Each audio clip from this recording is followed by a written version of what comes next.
Yep, that's me. I bet you're wondering how I ended up in this situation. Well, let's just say the world is a tough place for a tablet trying to be a laptop. I'd explain why, but I think the better person to tell that story is the guy that just threw me away. Well, at least I landed on something soft.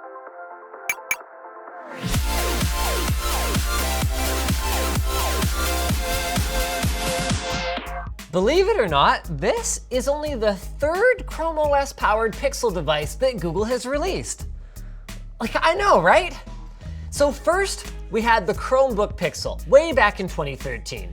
It looked very similar to a MacBook, and it was positioned as a high-end option for Google's Chrome OS, which until then was a fixture on $150 laptops and not much else. It was supposed to lead the way forward, clearing a path for Chromebooks to become a real alternative to Windows PCs and Macs. But while Chrome OS did continue to develop, that vision never really came to fruition, and we wouldn't see Chrome OS on another Pixel device until a whopping 4 years later with 2017's Pixel Book. Now, our verdict on that device was about the same as the original Chromebook Pixel. Pretty good hardware, bad software, and too expensive. Not to be deterred by its past failures though, Google has now added the Pixel Slate to the lineup, seemingly thinking that maybe Chrome OS, with its ability to natively run Android apps, would work better as a tablet that could also be used as a laptop than as a laptop that can run tablet apps. And, well, actually, they are partially correct.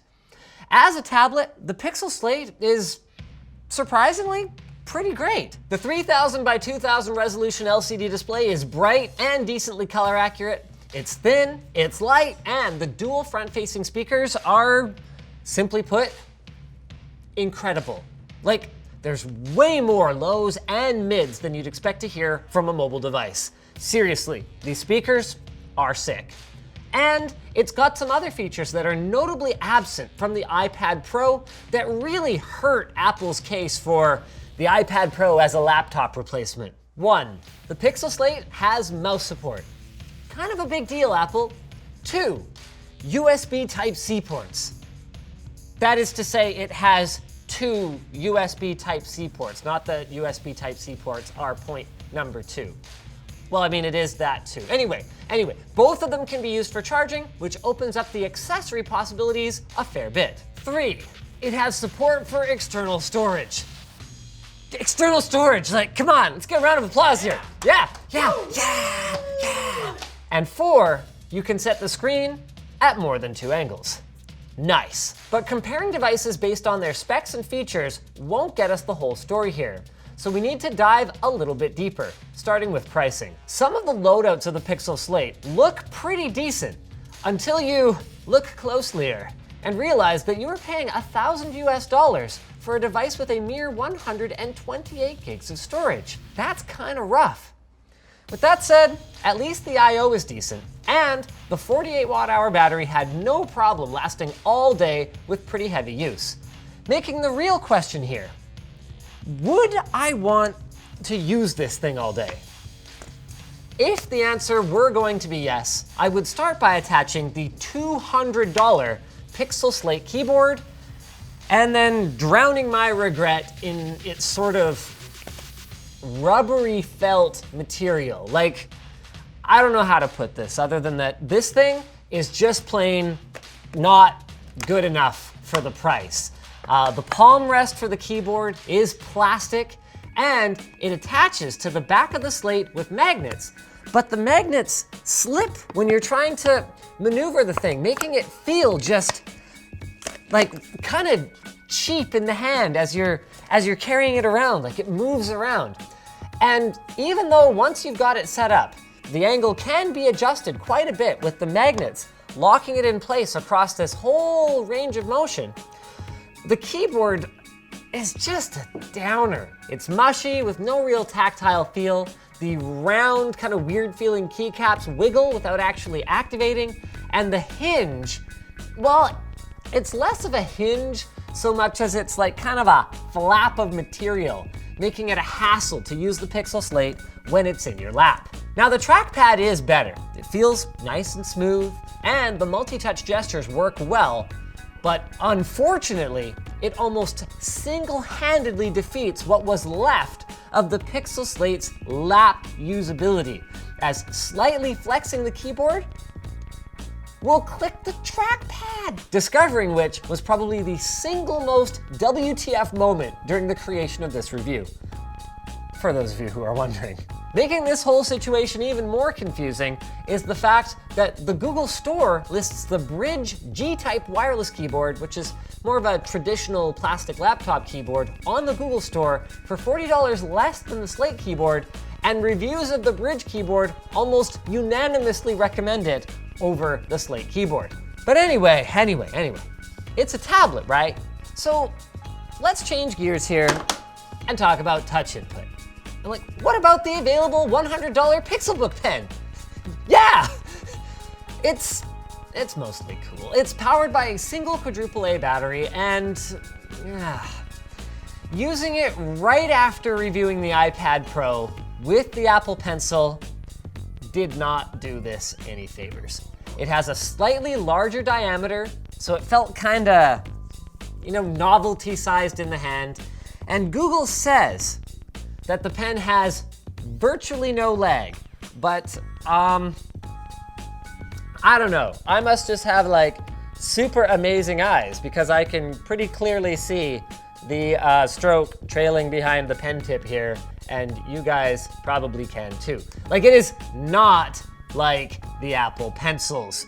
I mean, some of this probably feels like nitpicking, but to the kinds of people who use styluses, styluses, it's actually really important that it feel natural. Now remember, I said that the Apple Pencil experience was the most compelling reason to consider the iPad Pro as a laptop replacement. So the thing is that given that this is a similarly priced solution, why settle then for anything but the best stylus experience? Another issue is that there is no way to attach the pen to the tablet. You can put it in this little groove. But I mean, calling that a stylus resting point is kind of like saying that this car has 10 cup holders in it. In my opinion, they should have just used that space to allow the keyboard to snap up at an angle on the screen like the Surface keyboard. So that's the hardware all wrapped up. How about the software? Ah yes, Chrome OS. It has certainly made progress over the years. We're at the point now where with the combined power of Chrome extensions and Android apps, you can actually do a ton of desktop type stuff, including file management, connecting external displays, and of course using the full desktop version of the Chrome browser. In fairness to Google, it is definitely more of a desktop operating system than iOS is. The question though is it just as much of a full desktop OS as Windows or Mac OS? And the answer is no. What kind of stupid question is that? Of course not. Android apps sometimes adjust well to being used in a desktop environment, but at other times they act exactly like they do on your phone, which can be pretty disappointing. It just doesn't seem right that I had an easier time using Microsoft Word on an iPad than I did on Chrome OS. Just use Google Docs. Hey, who said that? I'll use whatever word processor I want. Now, to be fair, Google doesn't seem to be making the same replace your computer argument that Apple is with the iPad Pro, opting for more of a work and play message. But my question in response to that is, who exactly is working and playing with this? The technology is cool, and I understand that the engineers that are behind products like this are trying new and cool things, and that's important. They might be thinking, well, we have Android tablets, or iOS tablets for that matter, and we also have laptops. Wouldn't it be cool to combine these things to blur the lines And the answer is yes, it is cool. When it works well. But when it doesn't, well, the customer is just gonna find themselves mad that they're a beta tester for a concept device that they paid just as much for as they would have paid for something that is frankly more polished. Maybe the problem here is that I'm just jaded. I mean, when you review as many tech products as I do, it becomes easy to see the flaws. And after using device after device after device, oftentimes at the end of the day, I just want something that just works well and does what I expect it to. In an emergency, if I've got to throw together a couple video clips, having some options for video editing program. I mean, the thing's available with up to a Core i7. Like, I should be able to do real work on it if it comes to that. And it falls flat. And maybe that attitude sometimes prevents me from recognizing the fact that the things I hold in my hand on your screen are the results of weeks, months, and even years of work by talented engineers and designers. Like, they're out there trying to create something that could be the future of computing. I just feel like right now, for my money, I'm better off with the present of computing rather than a promise of what's to come. The iPad Pro, that has its own niche. But like, how about this for a general purpose 2-in-1? A reasonable price, sturdy build quality, a headphone jack, maybe a desktop OS, a really good pen. Maybe if we had something like, oh right, the Surface Pro. We have that. And yeah, the Surface Pro isn't perfect either.